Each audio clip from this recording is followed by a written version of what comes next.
बिंद गुरु बंधु अविजन सोए, पहले भये प्रणाम तिन नमो जोग हो।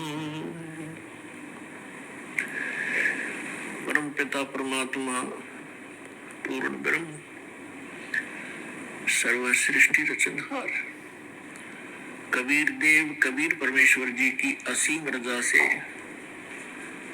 आप चंद पुण्यात्माएं परमात्मा की महिमा सुनने के लिए उपस्थित हुए।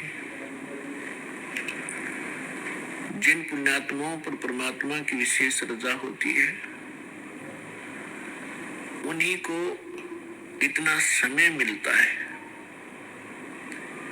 अन्यथा ये काल भगवान इस प्राणी को अपने जाल में ऐसे तरीके से फंसा चुका है कि इस जीव को मृत्यु तक ये आभास नहीं होता कि मैं कर क्या रहा हूं, मुझे करना क्या चाहिए था। जिस संपत्ति को मैं जोड़ रहा हूं, जिस परिवार को मैं अपना मान बैठा हूं, जिस स्थान को मैं अपना समझता हूं, इसमें मैं रहूंगा कितने दिन। फिर हमारा एक ऐसा समाज बना दिया, हम उस परंपरा को देखकर संतुष्ट हो जाते हैं कि ये सबके साथ ऐसा ही हो रहा है, मृत्यु हो जाती है, कभी भी मर जाते हैं, कोई बात नहीं, कोई बात नहीं, चलेगा, क्योंकि हमारे पास कोई विकल्प नहीं था। अब परमात्मा स्वयं आए, यथार्थ ज्ञान हमें बताया, तो हमारी कुछ आंखें खुली, क्योंकि ज्ञान से ही एक सतर्कता आती है, ज्ञान से ही रुचि बनती है, ज्ञान से ही दिशा बदलती है। और ज्ञान अधिकारी के मुख से उच्चरित होगा तो वो असर भी करता है। यहाँ पर लाखों की संख्या में ऐसे श्रद्धालु हैं जो शराब पीते थे, तम्बाकू सेवन करते थे, बीड़ी सिगरेट हुक्का के माध्यम से, और वो नहीं छोड़ पाते थे। ये शिक्षा माता पिता और भी सभ्य समाज के लोग कहा करते हैं कि वे शराब नहीं पीनी चाहिए, तम्बाकू नहीं पीना चाहिए, अच्छी बात नहीं, लेकिन वो खुद भी पी रहे होते हैं। तो कहने का तात्पर्य है कि इस काल भगवान, ये ब्रह्म ज्योत स्वरूपी निरंजन, जिसको ऋषि महर्षि ब्रह्म कहा करते थे, और वो ब्रह्म साधना करके अपने आप को सबसे सुपीरियर माना करते थे, इसने इस जीव को ऐसे ढंग से फंसा दिया और ये विकार ज्यादा करवाता है। इसने अपना एक मन एलिमेंट छोड़ दिया आत्मा के साथ में।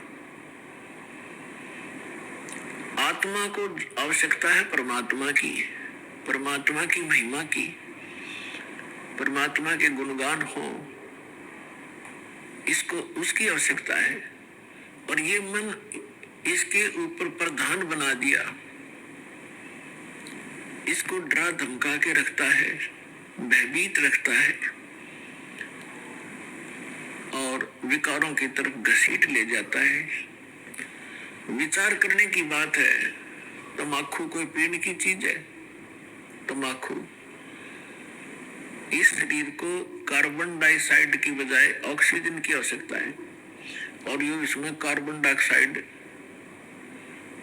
इसमें प्रवेश करवाता है हुक्का बीड़ी सिगरेट के माध्यम पे, और जिसके कारण आत्मा मलिन होती है, मन में विकार पैदा होते हैं, स्वभाव ठीक नहीं रहता। और स्वभाव ठीक नहीं रहेगा तो हम एक दूसरे के साथ छोटी सी बात पर भिड़ पड़ेंगे, लड़ पड़ेंगे, लट्ठम लट्ठा, तमोगुण बन जाते हैं। फिर शराब कोई पीने की चीज है? जिसको पी कर बेसुध हो जावा इंसान। और मांस कोई खाने की वस्तु है। अब हम कितनी स्पीड से इन बुराइयों को ग्रहण कर रहे हैं। तो काल ये चाहता है कि ये आत्मा परमात्मा की है और ये हमारे साथ प्रतिशोध ले रहा है।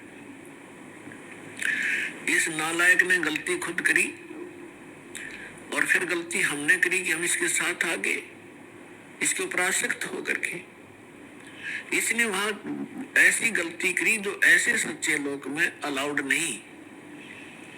एक युवा लड़की के ऊपर बदनीयत की और जिसका दंड इसको मिला कि वहां से निष्कासित किया गया। हम इसके साथ पहले ही चिपक चुके थे तो हम भी यहाँ फंस गए। तो इसने गलती स्वयं की और अक्षुब्ध भगवान से हो गया। हम उसके बच्चे परमात्मा के इसके साथ आ गए। इसने हमारी वो दुर्गति कर रखी है जिसमें आपकी या भांग उतर जाएगी या काल की भांग, जिसको तुम एक श्रेष्ठ काम समझ रहे हो। कोठी बनाना, बंगले बनाना, ब्याह शादी में बकवाद करना, गोटी लगाना। और ये ज्ञान जब आपके हृदय में समाएगा तो पता चलेगा आपको आप कैसा जीवन जी रहे हो। तो ये चाहता है कि जितने आप दुखी होगे परमात्मा उतना ही दुखी होता है। जिस माता पिता के बालक दुखी हो वो सुख से चैन से सो नहीं सकता, आहार भी नहीं कर सकता। और उस परमात्मा के आप बच्चे हो, इसने क्या हालत कर रखी आपकी। किसी का कैंसर होगी, किसी का टांग टूट गई, किसी का आंख फूट गई, किसी को कोड लगा है, कोई वैसे मानसिक परेशानियां। फिर बाकी बच्चे हैं बकवादों को लगा दिए, गुट्टी डालो, फिल्म देख लो, मांस खा लो। मेरे कर्म बिगड़वाता आपके। और फिर इसने कहा है कि जैसे कोई कर्म करेगा मैं तो भगवान वैसा ही फल देता हूँ। और इस मन एलिमेंट को छोड़ रखे सारी बकवाद करवाता है। और ये मन इतना पावरफुल है, ये समझ लो ये ज्योत निरंजन ही है।